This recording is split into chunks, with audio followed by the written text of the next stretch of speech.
Right off the bat, let me remind you that I will be going over spoilers from the last 3 episodes of Season 2 of Andor on Disney+. With that being said, I think we can all agree that Season 2, Episode 8, entitled Who Are You, was the ultimate climax of the season. The inner workings of the Empire and Rebellion all culminating into the intense and emotional Gorman massacre. Episode 9 was still rock solid, but at its core, it was an elaborate extraction done by Cassian with expert precision. Did Episode 9 still have me at the edge of my seat though? You betcha. And episodes 10 through 12 felt like an extended epilogue, giving you all the events that lead up to the film Rogue One. Right at the start of episode 10, it said a year had passed since the Gorman massacre. So we're no longer dealing with the events that lead to other events that lead to other events and so on. But again, do I mean that as a bad thing? Absolutely not. We all knew Luthen isn't in Rogue One, so he was surely going to die at some point. But as a self-inflicted dagger to the chest? Whoa. But it makes complete sense. He would have otherwise been tortured by the Empire to divulge precious intel that would ultimately set a chain reaction in motion, resulting in the total collapse of the Resistance. It was his time. Kleya, though? She has become one of my favorite characters in Star Wars. And in episode 10, we get some flashbacks of how Kleya and Luthen met when she was a child. So now I have even more emotional attachment to her now that I know her character more. But Kleya, what a badass. Taking down an entire Imperial hospital wing on her own, in what some might have thought was another extraction. But no, that would have been too difficult to get Luthen out of there in his condition. And I will admit, I teared up when Kleya decided to give Luthen a kiss on the forehead as her final goodbye. That's what happens when someone gives a performance as well as she did. She made me feel all the feels. And was that the most subtle, peaceful little smile on Luthen's face as he faded into oblivion, finally being free of the torment and heartache that this rebellion has caused him? I certainly thought so. And then episode 11 and the beginning of episode 12 were yet another extraction to get Kleya out of the Coruscant safe house. Again, that is not a slight against this show. I was still at the edge of my seat. The writing is so spot on, my friends. The cutaways between the good guys and the bad guys, wondering how in the hell Cassian was going to get out of this, and who becomes the hero? K2SO. Man, can we all agree that having K2SO as a prominent character in episodes 11 and 12 was such a relief? The humor that K2SO brought was such a welcomed aspect of the show, since episodes 4 through 10 were so intense and dramatic. Everything he says is funny because he says it in such a matter-of-fact, no BS droid way, you know? Cassian, I've cleared a path after disobeying orders and ruining the Imperial soldiers' attempt to bring Kleya into custody. When he wakes up Cassian in his little hut on Yavin, he says, waking up humans is always confusing. And soon after, when Cassian asks why he woke him up, the man you do not like is here, referring to Bail Organa. I mean, come on. There's a reason K2SO is a fan favorite, and we can see why, even with limited screen time. But I'm also enamored with Ben Mendelsohn's portrayal of Krennic.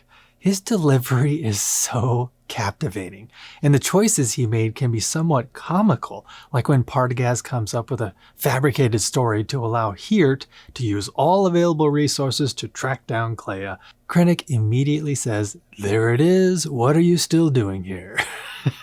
And yet, he can be terrifying. Like when he puts a finger on top of Dedra's head when he's interrogating her. Such a simple, somewhat non-violent gesture that has such a huge impact. Because it belittles Dedra to the highest degree. I mean, no wonder he came back to reprise his role because he must have had so much fun being so menacing on set.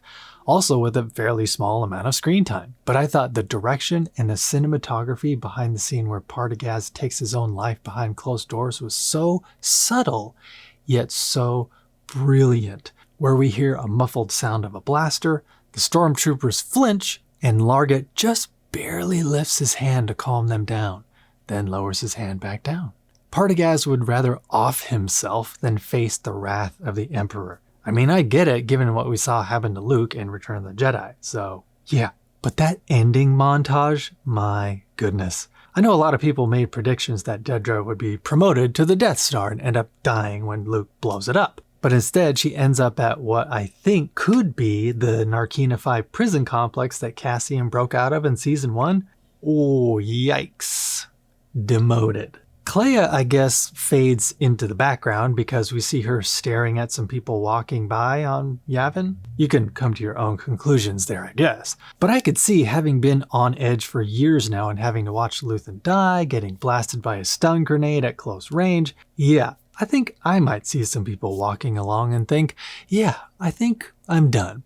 People like Cassian can be the heroes at this point, whatever. Perrin seems to have had a falling out with Mon Mothma, who has shortened her hair and is all in on the rebellion, while he is shown riding with Runai Skaldin, who's passed out after what we can only assume was a night filled with lots of partying and booze. Not surprising though, was it? But I'm sure the biggest sigh of relief from everyone was that B2EMO was safe and sound, just living a peaceful droid's life on Mina Rao, the planet we saw earlier in the season with the vast wheat fields. And speaking of wheat fields, that final shot, what a way to end the series. A glimmer of hope knowing Cassian's legacy will live on with the child Bix is holding in her arms. Yet bittersweet since we know Cassian will never get to see them.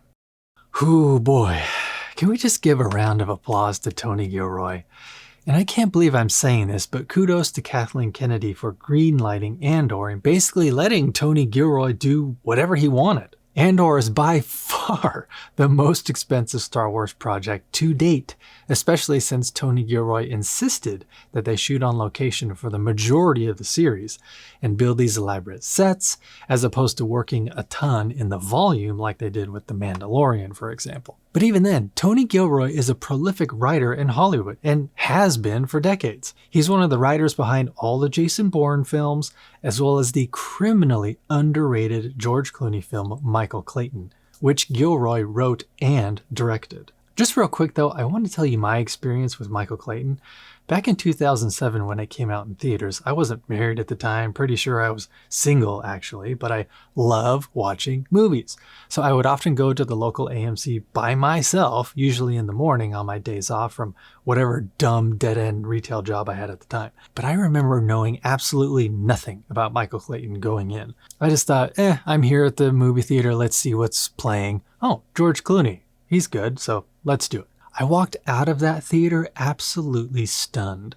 What did I just watch, and is this my new favorite movie, I thought. It's not the most action-packed, in-your-face blockbuster, kind of like Andor, but something about the rich dialogue and incredible performances just won me over. And to this day, Michael Clayton has one of the best single shots I've ever seen when some contracted professional killers enter an apartment and proceed to murder someone so expertly by making it look like a suicide. But it is so calculated, so callous, because it's just highly skilled hitmen doing their job. It is scary how good they are at it. All in real time. That's reality. That's mesmerizing.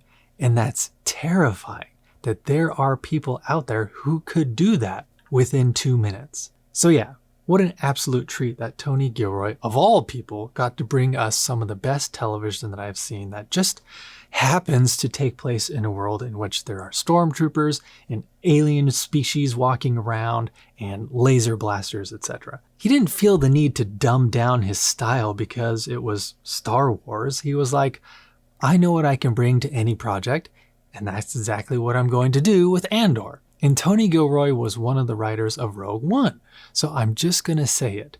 Andor Season 1, Season 2, and Rogue One are my new favorite trilogy in the Star Wars universe. Even though technically each season of Andor consists of 4 3-hour movies. I'll say it again, we've been spoiled by what Andor has given us, truly. But I'm here for it.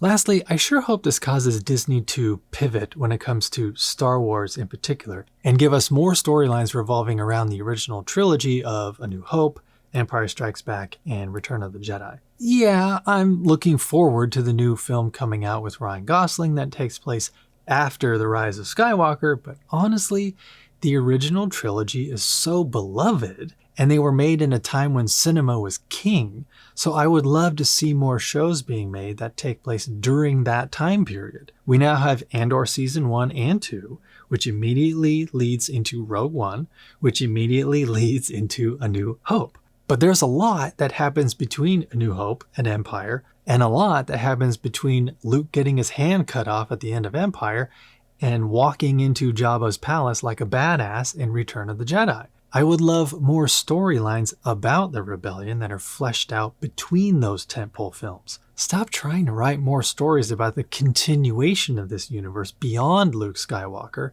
and focus on the lesser known details that happened around the most beloved of the films.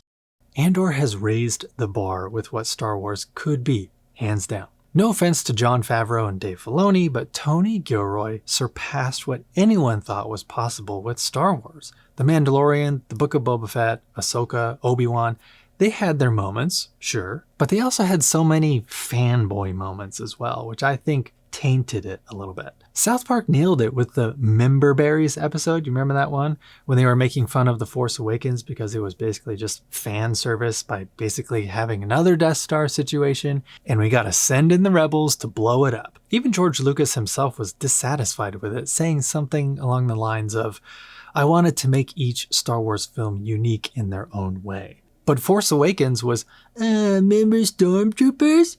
Well, they look cooler now. Remember the Death Star? Well, it's way bigger now. Remember Darth Vader? Well, Kylo Ren wishes he was him.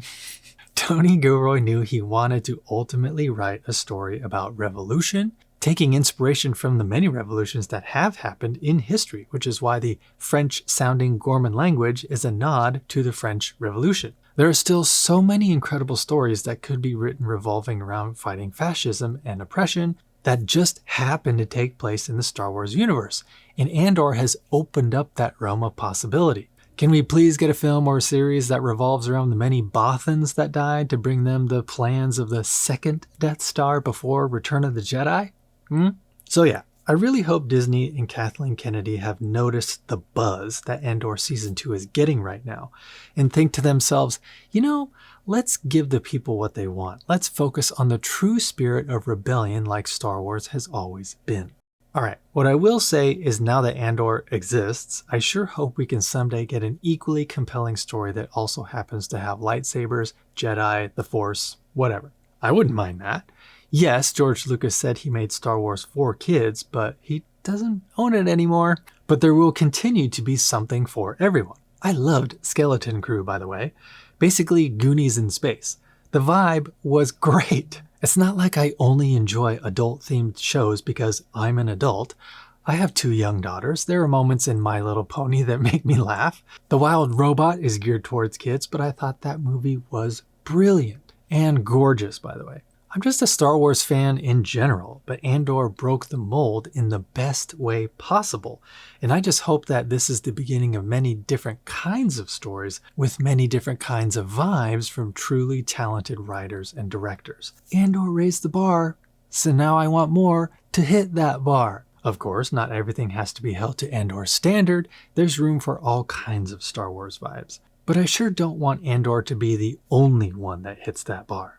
Again, Tony Gilroy spoiled me. So while I think episodes 10 through 12 were necessary to fill in the gap between the Gorman Massacre and Rogue One, I still think episodes 7 through 9 were absolute peak television. And I'll say it once more, I already cannot wait until Season 2 becomes available on 4K Blu-ray. To own both seasons of Andor and Rogue One on 4K Blu-ray is a must for anyone still collecting physical media, or even wanting to get back into collecting. That trilogy would definitely be worth the money spent, especially if you're a Star Wars fan. Alright, that about wraps up this love letter to Tony Gilroy. But not just that, this upcoming Emmy Award season, I better see Andor getting some nominations for acting performances, directing, cinematography, screenplay, costume design, production design, sound design, and mixing, everything. If this season doesn't get the attention of those who vote on such things, what are we even doing here? Andor is undeniably great television, period. So, what are your thoughts on the conclusion of Andor Season 2? Did you end up watching Rogue One soon after? It sure hits different knowing the backstory more, right? Yeah. As always, this world is crazy as it is already, so it only makes sense to be kind to those you come in contact with. Don't just watch TV and movies, experience them. And of course, appreciate sound design.